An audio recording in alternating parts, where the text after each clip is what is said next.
حماق تسمع زيت دلي قال انت خوينكي حجي فيديو عصويو እዚ ቪድዮ እዚ ንዓኻ ኣይኮነን ምኽንያቱ ሎሚ እተን ኣዋልድ ንዓመታት ክሰምዖ ዘይደልያ ግን ድማ ኩሎም ኣወዳት ብምስጢር ዝስማዕምዕሉ ዓቢ ናይ ሓዳር ምስጢር ክዛረበ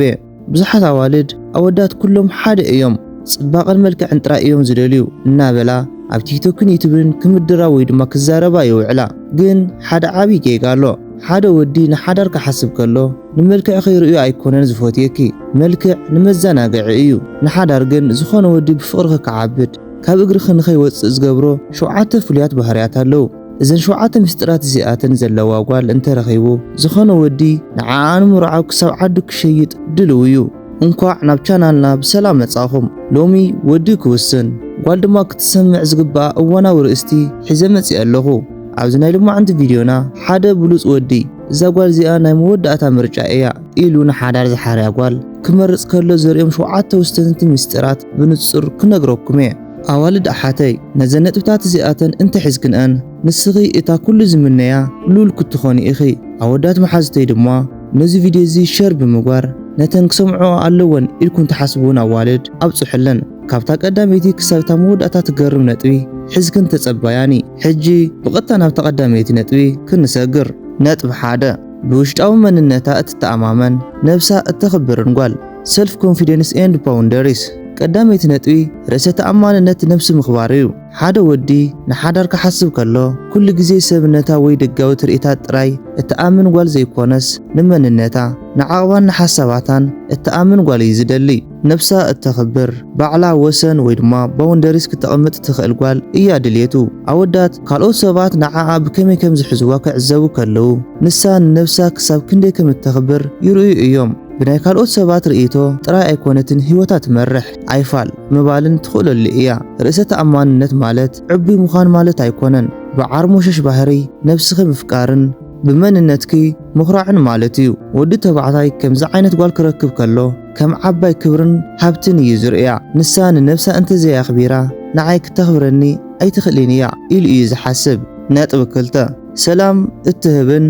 ስምዒት እትርዳእን ጓል emotional intelligence and empathy እታ ካልእቲ ነጥቢ ስምዒትካ ትርዳእን ሰላም እትበካን ወይ ድማ the peace giver እዩ ኣወዳት ደገኦም ድልድላት ኮይኖም ክረኣዩ ኩሉ ነገር ክኢሎምዎ ክጓዓዙን ተፈተኑ ውሽጦም ግን ዝርድኦም ዘጽናዕንዖምን ጸሮም ዝካፈሎም ሰብ ይደልዩ እዮም ህይወት ባዕላ ውግእ እያ ካብ ስራሕ ካብ ንግዲ ካብ ጎደና ድኺሙ ተጨኒቑ ወይ ተባሳጪ ናብ ገዛ ክመጽእ ከሎ እታ ንሓዳር ዝደልያ ጓል ንዕኡ ሰላም ክትኾነ እዩ ዝደሊ ጸጥ ኢላ እትሰምዖ ሓሳባቱ እትርዳኣሉ ካብ ደገ ሒዝዎ ዝመጸ ጸገም ኣስተውዒላ ክትህድኦ ትኽእል ሓደ ወዲ እዛ ጓል እዚኣ ጸላም መዓልቲ ክመጽእ ከሎ ኣብ ጎነይ ኮይና ሓይሊ እትበኒ እያ ኢሉ እንተኣሚኑ ንዓኣኑ ምምርዓው ሓንቲ ካልእቲ እኳ ኣይሓስበላን ንሳ ንዕኡ ሰላምን ቅሳነትን ዝብል ስምዒትን እትህቦ እያ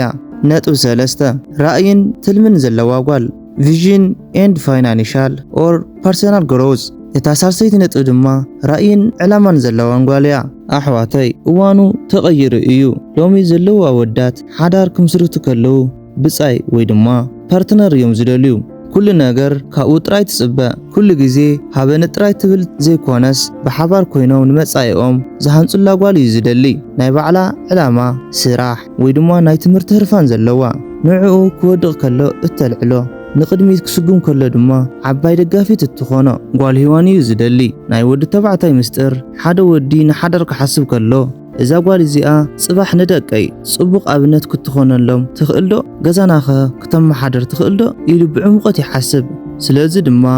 ናይ ባዕልኺ ራእይ ምህላው ንዓኽ ዘለዎ ክብርን ፍቕርን ብዕጽፊ እዩ ዝውስኾ ነጥብ 4 ብሱል ዝርርብ እትኽእል ባእሲ ዘይትፈቱ ጓል ወይ ድማ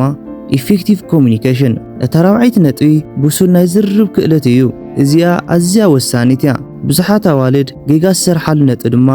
እዚ እዩ ሓደ ነገር ክቕየማ ከለዋ እንታይ ኮይንኪ ክበሃላ ከለዋ ገላ ይኩንኩን እናበላ ክነጽጋ ክዕብሳ ይመርጻ ወዲ ተባዕታይ ድማ ሓንጎል ናይ ምንባብ ወይ ሒሳብ ናይ ምስራሕ ክእለት የብሉን እዩ እቲ ኩልና ኣወዳት ንዓብደላ ጓል ግን ዘቐየማ ነገር እንተሃልዩ በህድኣትን ብምስተውዓልን ከምዚ ስለ ዝገበርካ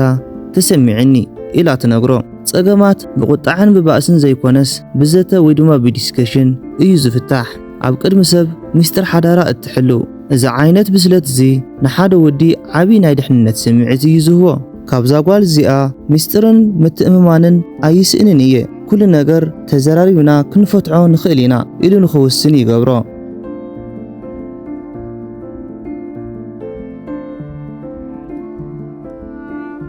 እቲ ሓምሸይቲ ነጥቢ ድማ ባህርያዊት ዝኾነት ኣውተንቲክ ተጻዋቲትን ጓል ኣንስተይቲ እዩ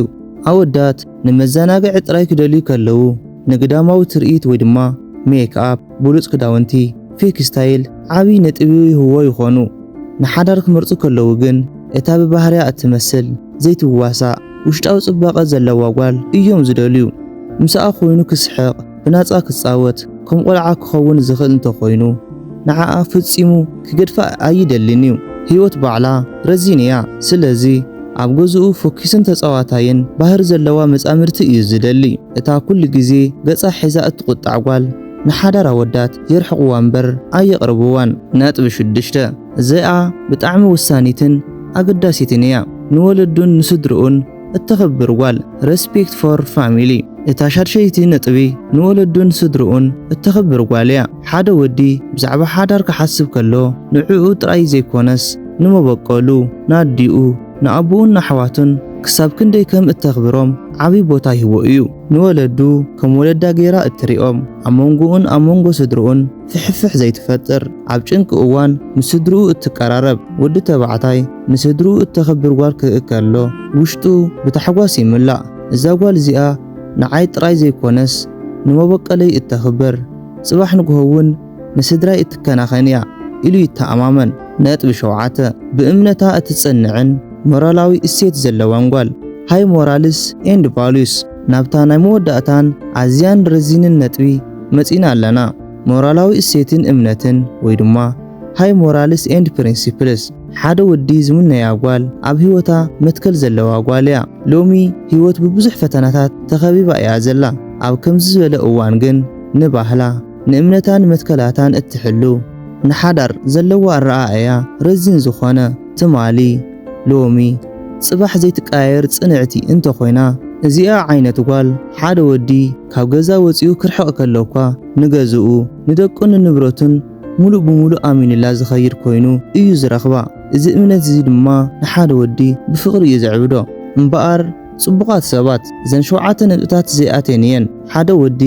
ንሓዳር ክሓርኪ ብፍቕሪኻ ድማ ክዓብር ዝገብርኦ እቲ ሚስጥር ንኻልእ ሰብ ንምሕጓስ ክትብሊ መንነትክ ምቅያር ዘይኮነስ ነዚ ጽቡቓት ባህርያት ኣብ ውሽጥኺ ብምምዕባል ብሉጽ ትርጉም ነፍስኺ ወይ ድማ ቤስት ቨርዥን ኦፍ ዩርሰልፍ ምዃኑ እዩ ኣወዳት መሓዝተይ ንስኻትኩም ከ ካብዘን 7 ነጥብታት እታ ብዝያዳ ኣብ ጓል ክትህሉ እትደልይዋ ኣየነይቲ እያ